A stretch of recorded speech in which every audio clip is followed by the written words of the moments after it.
Public interest in the last few years has increased very greatly in a phenomenon which has been identified as flying saucers. These stories have led to much fiction and much fancy. I would like to separate a few facts from some of the fiction that has been traveling around across the country.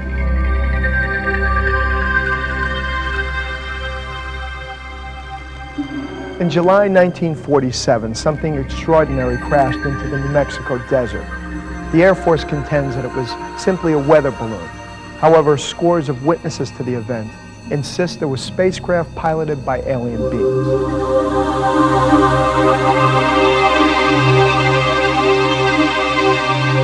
The past several years, one of the most exhaustive investigations of a UFO event has been conducted, making the Roswell case the best documented in UFO history.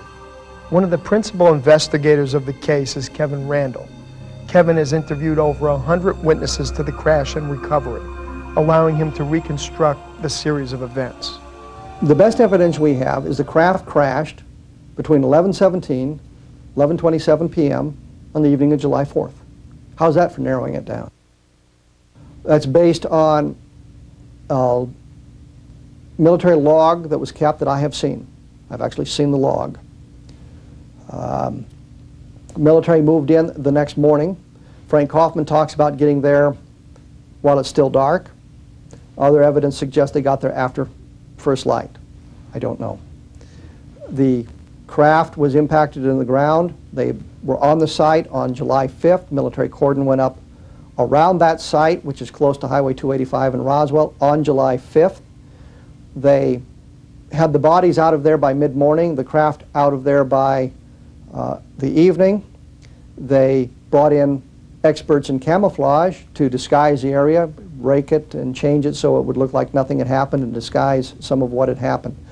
July 6th, Mac Brazel comes into town with a box of metallic debris, part of the same thing, and the story slips back into the original telling of it.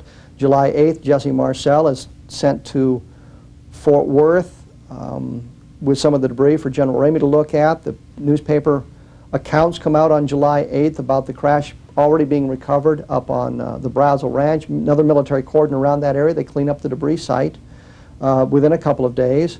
Get out of that area by the 10th or 11th or 12th of July, and we're not sure of the exact timing because Bill Brazel, the son of the man, realized his dad needed help, came back to the ranch. By the time he got to the ranch, the following weekend, there was no sign of the military there. So what we have is an event that takes place on the evening of July 4th.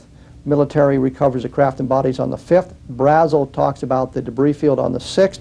Marcel and Cavett go out on the 7th, come back to the base late on the evening of the 7th. The military cordon goes up around the debris field. It's cleaned up on the 8th. The newspaper articles come out on the 8th. Marcel goes to Fort Worth. By the 9th, the military is saying it was not a flying saucer, it was a weather balloon. That, in a nutshell, is the story as we believe it happened. The Roswell case is not like most UFO reports. Although no one actually saw the crash, dozens of people collected and transported debris. Direct and indirect confirmation of this event from these witnesses has resulted in a remarkable chapter of human history. It's worse and worse and worse than people say. All you got to do is drive out here about 40-some odd miles and you'll see the damnest piece of wreck that you, well, hell, you know. It's just like everybody get in the car and see where the hell the fire is.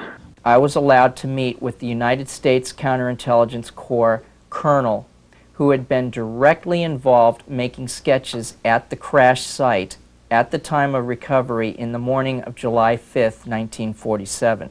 What's his name? His name is Frank Kaufman. When he came forward, talked about seeing the craft, being on the scene when they first arrived, saw the craft impacted in the ground, saw the bodies, I think two of the bodies outside the craft, one leaning up against a cliff with a very serene look on its face, looking like it was asleep, but it was dead. He saw the bodies that he described as being 5 feet tall, the head slightly larger than a head on a human body, the eye slightly larger than human eyes, the skin being a grayish tone. You can hear sometimes the emotion in his voice discussing this thing that he saw, and it was clear from his observations that others were disturbed by what they saw. William Woody. who was a young man, 10 or 12, living on a ranch, farm, just south of Roswell, not too far away, who saw a bright object in the sky, which probably was this object coming down.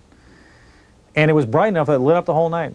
His father saw it, and they decided to go out the next day and look for it because they thought it was a meteorite that came down. And they drove north of town, and what did they see? They saw troops guarding the roads leading off the main road. And this is exactly where Kaufman puts the impact site. Other witnesses came forward, other witnesses we found, corroborating parts of his story. The location, for example. Lewis Rickett, counterintelligence agent at Roswell, talks about a 45-minute drive. I remember it took us about 45 minutes. I said, how far are we going out here? He said, well, just over this here. He said, it's something I want to describe it to you, just want you to see it. Then he said, we're talking about it. He went to the site with Cabot, in fact, and if this was a mogul balloon, what Cabot told him, he wouldn't have told him, because mogul balloons were not that secret back then. Not to intelligence officers, they weren't. Cabot didn't say, oh, this was a mogul balloon. What he said to Rickett was, after they left the site, now remember, you've never been here today. Neither have I. We've never seen this. When we began our research, we tried to look at alternative explanations. Was it a V-2 rocket? We were able to gather all the documentation for that. There are no launches missing that would account for the Brazel debris nor the impact site. Experimental aircraft, aircraft accidents, balloon tests. We looked at all of this. There was nothing there. There was a very careful introduction made to a witness who was an air intelligence officer at Wright-Patterson Air Force Base in 1952.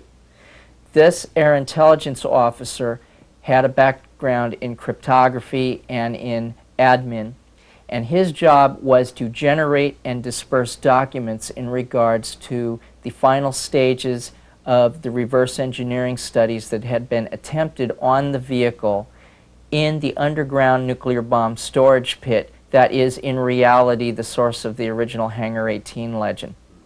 That nuclear bomb storage pit was completely enclosed, and it is where this small, very small vehicle was stored. This witness was able, for a 3-month period in his life, to crawl through the interior of the wreckage, to walk around the wreckage, to examine it in detail. What was found in the desert in 1947 looked like modern-day wave rider designs that are on the drawing boards at Boeing and at Rockwell. This was in a time when nobody had ever even theorized a shockwave rider or a shockwave surfer at high speeds, high altitudes. This thing looked like a Stingray, and it had perfect blend between its crew cabin in its little fat fuselage and its, shall we say, rounded delta wing configuration. It was all one piece. There were no seams in the skin. There were no fasteners. There were no rivets. There were no lines of delineation between subcomponents. It was all one piece from the bow to the stern and from wingtip to wingtip. In the areas where the gash was, it was peeling in layers, like layers of an onion or layers of human flesh. And it had a dipole waveguide structure that traveled up to the roof, which was at the gravitational center of the vehicle, and for which on the outside of the vehicle was kind of a dome or a elongated oblong-shaped gentle blister. When considering the Roswell case, one basic question must be asked. If nothing out of the ordinary happened at Roswell, why the extraordinary efforts to conceal it? Why do people still fear for their lives, still afraid to talk after 50 years of silence? If this happened, the sheriff was involved, and he seems to have been involved, because of course, after all, Brazel brought the material to the sheriff's office, so of course he was involved. And after the event, of course, the sheriff, and his wife, whose name was Big Mama, did talk to their daughters and later their granddaughters about what happened. They didn't say too much, but they did indicate that they were told to keep it secret by the government. and that it was a big deal, and that there were bodies involved and strange debris, you know, just like we hear about, and that it was really a big deal, really secret. She couldn't believe it. There were actually little people. She said they had very large heads and very big eyes, and she said they had some kind of shiny material on. And I can't remember if she said what color. I thought she said blue, but I really can't remember at this point. But she said it was so shiny, it was almost like it was fluid-like. And she said, and then she became very upset. She goes, but you mustn't tell anybody. She goes, never tell anybody.